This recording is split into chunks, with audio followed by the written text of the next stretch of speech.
hi, hello, welcome, or welcome back to my channel. My name is Jess, and this is the, I guess, kind of second part of Book Community that I meant to put out last week. Whoopsies.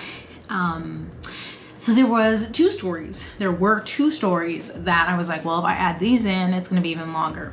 And I thought that one had more information than it does. So this installment should not be too long, but I did want to touch on these things because I've seen them floating around the interwebs. So I figured maybe you want to know.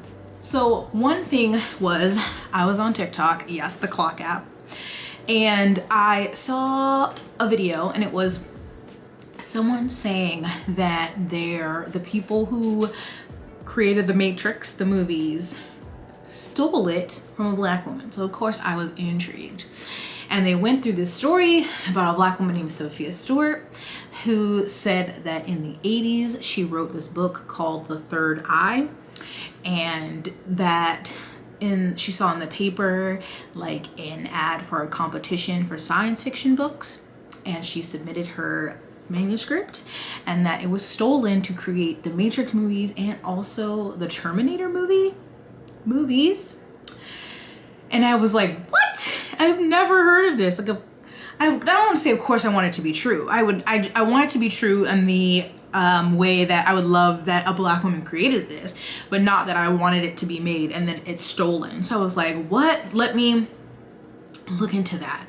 And so I saved that, and then I went on the internet, and if you just search, depending on what you click on, there are articles that say that she did write it, she did write it. It's very similar to The Matrix, almost the same, and to the Terminator. Things are very similar. And then there was a lawsuit, which is fact. She did write the book. There are some similar things, and then there was a lawsuit. So of course, many black people wanted this to be true, and I think that's why there's articles on the internet that saying that it is, but she did not win this court case. They said that there wasn't enough evidence provided that the stories were stolen from her. Of course, she did say she saw an ad in like the 80s, but she can't she doesn't have any evidence of the ad, which she would basically need to have saved the newspaper. And they're saying that it just doesn't add up.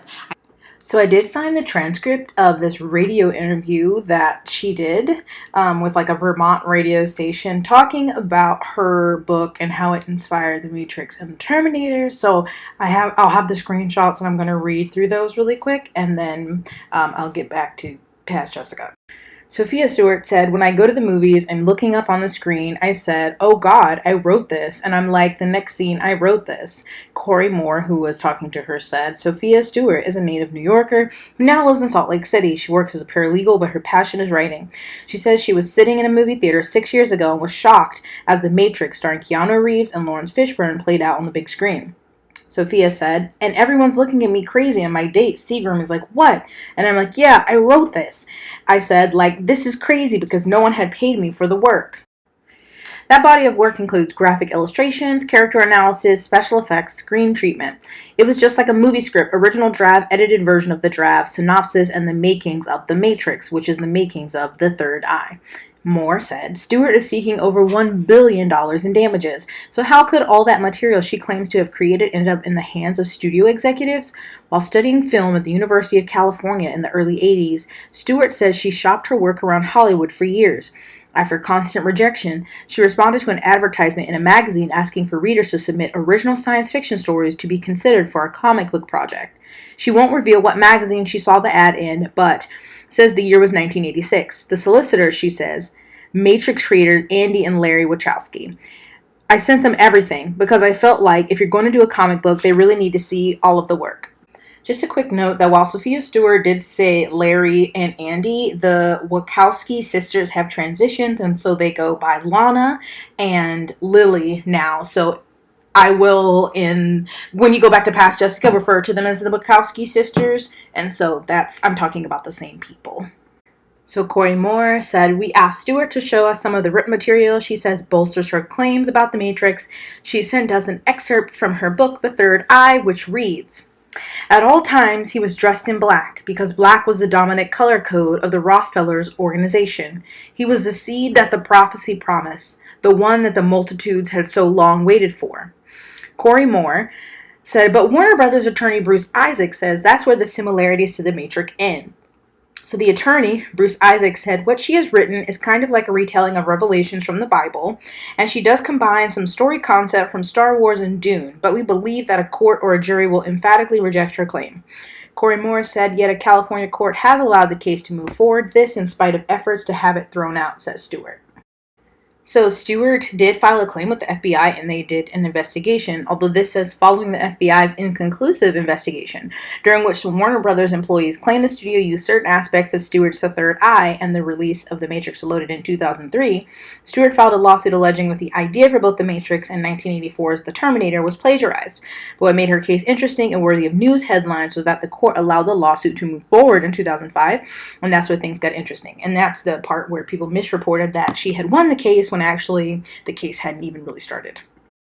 So talking about The Terminator, Corey Moore says the Terminator trilogy, Stewart's lawsuit contends that franchise produced by 20th Century Fox and starring Arnold Schwarzenegger was also stolen from her. Attorney Bruce Isaac says Fox, along with Warner Brothers, have invited Stewart on many occasions to prove her claims. Mr. Isaac says we've been asking Miss Stewart literally since April of 1999 for 6 years to have her provide us with a copy of this purported advertisement and the copy of her submission letter, and she's never been able to do it. Corey Moore said, have there been any attempts to settle with Miss Stewart, or will there be? And Mr. Isaac said, you know, it's sort of wrong for lawyers to talk about settlements, but I'm going to do it anyway in this instance. We have never talked to her about settlements, and we plan to move forward with the motion of summary judgment. More. But Stewart believes her lawsuit will not be so easily dismissed. She cites what she says may ultimately prove her case, an FBI investigation. She says she contacted the FBI in 1999, and the agency questioned employees at Warner Brothers. Some allegedly admitted the studio used aspects of her story. The FBI declined to comment. Again, attorney Bruce Isaacs. I guarantee you there's no finding by the FBI that Warner Brothers personnel have. I guess she's telling you that we've admitted that we made use of her material. It's not true. It's not correct. It didn't happen. I don't know what else to say. So I guess the case was like flawless. So one of the first court cases she didn't even show up to.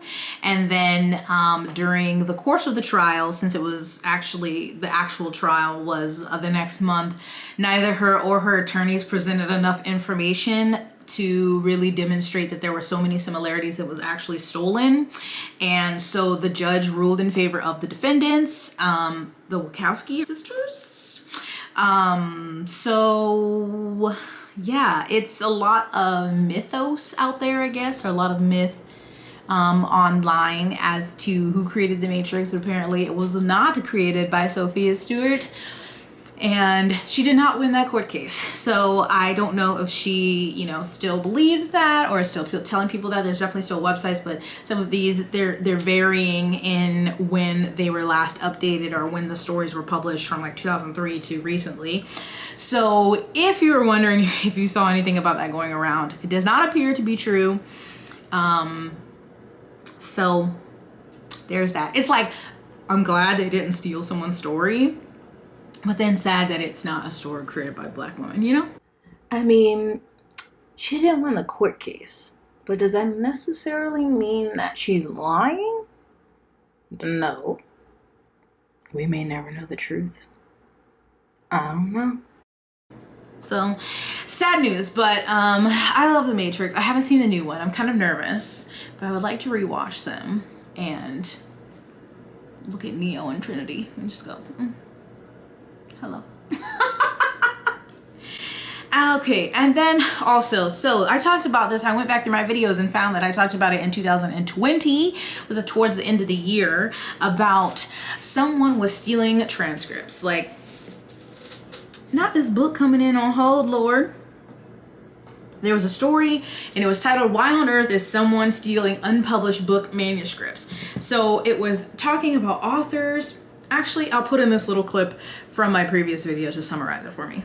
So I read through the article. So the article basically talks about a phishing scam with unclear motive or payoff is targeting authors, agents, and editors, big and small, baffling the publishing industry. So it starts off with someone's story about sending this novel that was set to be published, and the agent was asking for a latest draft, and then they realized that wasn't the agent. And so it is, it's like an international phishing scam between writers, editors, and agents sharing unpublished book manuscripts. And no one has any idea who the thief or thieves are, how they're doing it, why they're doing it, because a lot of the people have been debut authors. There have been some attempts at larger authors like Margaret Atwood, Ian McEwan, Ethan Hawke, but those make more sense. But the unpublished authors, like this being their first book, doesn't make sense, because what kind of value would they have if no one's heard of the person? So the article said, in fact, the manuscripts do not appear to wind up on the black market at all or anywhere on the dark web. No ransoms have been demanded. When copies of the manuscripts get out, they just seem to vanish. So why is this happening? And someone in the article said the real mystery is the end game. It seems like no one knows anything beyond the fact of it, and that, I guess you could say, is alarming. So then, dun dun dun, we finally have a conclusion, and it's not as exciting. I don't know what I thought like the conclusion would be, but I don't know. Anyway, they found this person who was doing it, and his name is Filippo Bernardini, an Italian citizen who worked in publishing. So he worked for Simon & Schuster UK, and they figured out it was him. So in the previous story, they said that it was definitely someone who had information or knowledge about the inner workings of publishing. They used a lot of like the shorthand or abbreviations for certain things in publishing. A lot of it was like not enough to be very jarring that it was absolutely a scam, or, you know, like the emails were suspicious, but it was enough that some people thought maybe something was wrong. But now, so he's 29, and he was the rights coordinator for Simon & Schuster UK. And he's being charged with impersonating, defrauding, and attempting to defraud hundreds of individuals over 5 or more years by obtaining hundreds of unpublished manuscripts in the process. So he was arrested after landing at JFK International Airport in New York, and charged with wire fraud. Okay, so that was the statement of what he did. The charge actually is wire fraud and aggravated identity theft, and the U.S. District Court for Southern District of New York. And so Simon & Schuster said they were shocked and horrified, of course, by these allegations. The safekeeping of our authors' intellectual property is of primary importance to Simon & Schuster and for all in the publishing industry, and we are grateful to the FBI for investigating these incidents and bringing charges against the alleged perpetrator. So I didn't realize the FBI had gotten investigated. So essentially, he had hundreds, I think says he has at least 160 registered domains, like emails to impersonate like editors and agents, so people who an author would send a manuscript to. So this says like the emails would just have something different that if you weren't looking at it really closely, you would miss. So instead of Penguin Random House, I can put it up here on the screen, he tweaked it to like penguinrandornhouse.com instead of Random House. It says that he would put the R and the N together, and if you look at it quickly, it just looks like an M. So he had all these domains where his email would come from. So like whatever at penguinrandornhouse.com. But if you just look at it quickly, you're like, yeah, it's Penguin Random House.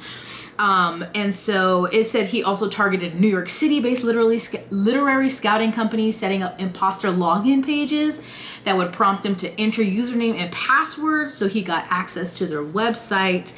And he obviously he didn't leave a lot of crumbs, digital crumbs, but I guess enough to be caught. But he like omitted his last name on social media accounts, his Twitter, on LinkedIn. There were lots of first-time authors who fell prey to this, and also high profile authors such as Margaret Atwood and also Ethan Hawke. So it's a lot of information that he took, and I don't know what this means. Okay, my battery died. So I'm trying to see if there was any other information. So I just don't know what he was doing. Like, it doesn't say what he was doing. Like, he got unpublished manuscripts of novels and other books and notes. So like, what was he doing from August 2016 to July 2021? And it just says that he was trying to steal other people's ideas for himself, but in the end he wasn't creative enough to get away with it. So I don't know if he was like trying to get people's manuscripts to try to publish them as his own, but it doesn't appear that he ever did that. So Yeah, I don't know. He's facing, with the charge of wire fraud, has a maximum sentence of 20 years in prison, and aggravated identity theft has a mandatory sentence of 2 consecutive years in prison. So, yeah. And they said that they still don't feel like it's very clear what his motive was, besides getting the books, the ideas for himself, maybe, and publishing them himself. But I felt like, I was like, that's it? There's not some like grand scheme? Like, obviously that's a scheme, but I don't know. I just thought when they found out, it would be more salacious maybe, but at least they caught the person. I wonder if it was just him. Like, maybe there'll be more information that comes out if he like passed this off to other people, like if he sold the stories or something, because all of those, especially first time authors, I feel really bad for. Like, I feel bad for like Margaret Atwood, but she's fine. But like the first time authors, like, did their stories get published, or did they realize there was an issue and then their story never got published? So that's who really lost out here, and that is not fair. So if there's any kind of update or something, or comes out with an actual reason, motivation that he did this, I will definitely let you know. But very strange. A lot of you, I don't know, unless you've been engaged in the discourse on Twitter over the last few days, do not know what Squeecore is, and neither did I when I woke up this morning. Someone texted me about this discourse that was happening, and I was like, what the fuck is that? And so I, of course, went on Twitter, typed in the word, was reading through a bunch of tweets, and I seem to have found the source material. I think, correct me if I'm wrong, but it was a podcast that I listened to, and I've seen this person's name on Twitter before. I don't know if it's their podcast, but it's Raquel S. Benedict. And the podcast is called Write Good. So like Write Good, but it's spelled Ritegud. So the episode is called A Guide to Squeecore, that came out on January 13th, 2022. And some tweets seem to be agreeing that Squeecore, what they said it was, is what it is. Other people seem to have disagreements, and I was like, okay, but what is it? And apparently it is a way that they are describing, because it's Raquel and someone else, a guest on the show, I can't remember his name, I apologize. We're describing the basic overall of current science fiction and fantasy writing. So I took notes. Like, I was listening to the podcast and I just like took notes. I went through the section. I listened to the whole thing. I'll also link the podcast down below. I listened to it on Apple Podcasts, but it also, I could put another link where it just like goes to the website and you can listen to it. But so, starting Squeecore. And I'm just going to go with what they said. These are none of my opinions, but these are the things they say make up this descriptor. And then I would like you to think about these things and then tell me if you think it's correct. And if so, what books, or, you know, maybe it's correct about some books and not about others. And like, if you do think it applies to some books, give some examples in the comments. So, starting with the aesthetic of Squeecore. So they said the tone is usually uplifting and upbeat. It's kind of YA-ish, so young adult. Even when it's a book that's targeted, it's supposed to be written for adults, it has a YA feel to it. The characters also feel weirdly young, even if they're supposed to be written older, they feel really young, like they haven't really been through much. They sometimes can maybe feel flat or very just naive, and like they haven't lived a life. And maybe they're around the ages of late teens to early 20s, even if maybe they're supposed to be older, but they just feel maybe more childish.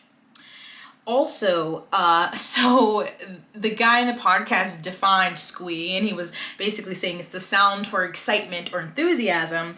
So, and that it represents a tingle of relatability. It said it's wish fulfillment. It has you go girl moments, or hell yeah moments. It's aspirational. It's escapism. It's a gentrified form of SFF. They also said that they were talking about how some writers who've become extremely wealthy, like George R.R. Martin, Brandon Sanderson, Robert Jordan, rest in peace, J.K. Rowling, even if you hate her, who has become extremely successful from writing books, and especially ones that become, adapted, and so they make even more money, that more people they think are coming into the SFS space looking to make a ton of money. And that also, then they were also talking about that there's more like white collar people writing, and it's more like an HR version of SFF, because people who have like a white collar job usually can make more time, or at least carve out an hour or two a day to write, versus someone, who's waiting tables or working like a hard labor kind of job isn't gonna have that amount of time to write. They also talk about like books being published by certain presses or like editors or whatever that went to the same college or something. Is basically saying a lot of writers, and not all, have a wealth advantage, or like they come from a more privileged background, so they already maybe have connections or a certain school name or something that are helping them get published. Also, they said the books tend to be more snarky and less vulnerable. They have a fear of emotion. They really use early 2000s humor and banter, and like it's someone trying to be funny but actually isn't funny. He said lamp shading, and I didn't really understand what that meant, but he also said has to be perceived as an attack to older work, so like other SFL works that have come before it, recycling of culture, especially over the last 30-40 years, and that a book usually won't be remembered as long. Those are kind of the things that they say are kind of the aesthetic of Squeecore. So then they went into ideology, and they said it's really neoliberal. And so they went into the definition of neoliberal, which kind of defines global capitalism. It's really the concept like the market is everything. The market is the way to understand the world. Like we will solve all the problems through the market via capitalism, and the market can lift all ships. But it's saying that a lot of these books are also embracing the corporation, and they also said, because they referred to Twitter a lot, that these authors always getting mad about piracy on Twitter, but then they do nothing or not acting enough against or speaking out against, how Amazon is just harmful to authors and writers. And then of course they brought up the thing with the Hugo Awards being sponsored by Raytheon, which I don't know that the authors who went to the Hugo Awards knew that it was being sponsored by Raytheon. Obviously the people who put together the discon, like the convention, but I don't think a lot of the authors didn't know that until they were there. So I don't know if that's fair. And then I don't know that all of them spoke out about it on Twitter. I know S.A. Chakraborty did, but they were just saying things like that. They say they're morally compromised in real life, but the stories usually have a black and white morality line. The stories feel like Aesop's fables told to children but intended for adults. They said that there's usually an emphasis on diversity, but it feels very tokenized, and that usually the marginalized characters are just very good and follow the rules, and they're less complicated, less nuanced, in fear of being, I guess, criticized for writing like a character of color or something, and them having faults, but then with them just being perfect kind of plays into like the magical, what do they call it? The model minority stereotype.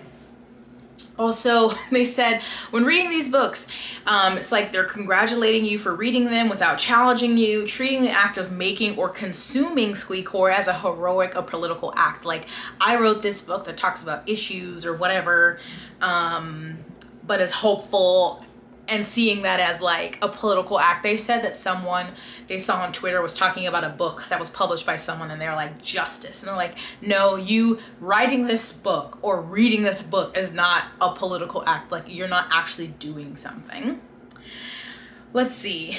The power of language to change the world, thought over matter, very American theme, writing and reading as activism. They say most of the readers who read these stories usually already agree with the authors, so it's not like they're trying to win over a different audience. There's usually no room or not a lot of room for negative space. The books seem very self-important. They are very precise and blunt. They lack like ambiguity, really don't leave much for the reader to determine for themselves. And they usually have tidy and neat endings, but also can be weirdly vague. And then they said, why is Squeecore? And they said it's comfort fiction. I mean, you know, looking at the state of the world, maybe people don't want to write darker stories that, you know, have maybe less hopeful endings. So they write things that are comforting. And they said that these people believe fiction is supposed to be for reassurance, safety, and relatability. And they said, blue check on social media, flatter and simp. Look the other way when friends do shady shit, pay your dues, and then become successful. I don't know. I mean, they threw some shade at Chuck Wendig. I don't know much about the guy, and I haven't read his books. But they said, what's wrong with Squeecore? So is being aspirational bad? And they're like, no, it's not bad, but it's not the only purpose of fiction. Like, we need a range. Everything can't be this comforting, hopeful, neatly wrapped up thing. We need a whole range of emotions and stuff in fiction. It disallows tragedy and disappointments, the unhappy ending, the rawness, the hopelessness, the huge spectrum of human experience, and then pushes out everything that's not Squeecore and says that other things are harmful. So a few examples of Squeecore that they gave, which not really a lot. They said The Goblin Emperor, which I think is by Catherine Addison. They said Chuck Wendig, Joss Whedon, things like and they said a lot of this past year's Hugo nominees, which I didn't look at the actual nominees, so interesting. But exceptions to Squeecore would be Ted Chiang and Carmen Maria Machado, Peter Watts, R.F. Kuang. I couldn't like write down some of the other names they said. This was towards the end, but those are exceptions to Squeecore, which by their definition, I definitely would agree that R.F. Kuang is not Squeecore. So I don't know. I know there's a lot of conversation on Twitter that people are saying, you know, they don't like necessarily what this definition, and some people are mad and saying that the people on the podcast are like against diversity. Raquel is Puerto Rican, and the other person, I don't know if he's a white dude, but it was very interesting because I'm not like super well versed on, you know, genres and subgenres and movements and different. They talk about different periods in writing, how we had like, you know, the classic time and all these different kind of time frames of different writing styles. And so they're just saying a lot of books that have been published recently kind of fall under this. So I don't know. I just thought it was something I would throw out there and get people's feelings, because I'm seeing just a lot of, I haven't found a good thread or good like, I haven't found any good responses yet. Excuse me, there's still lots to look through on Twitter. So I would just love to hear your thoughts if you think that, if you've read a lot of contemporary books recently, if you feel that this is accurate, maybe not, maybe 50-50, if you know any books that fall into this. I don't know, kind of just threw this out here for a thought, you know, just to talk through it with people. See what y'all think. I think that's it though. So thanks for watching. Please give this video a thumbs up, subscribe, and stay blessed, hydrated, moisturized, and sunscreen. And I'll see you in my next one. Bye.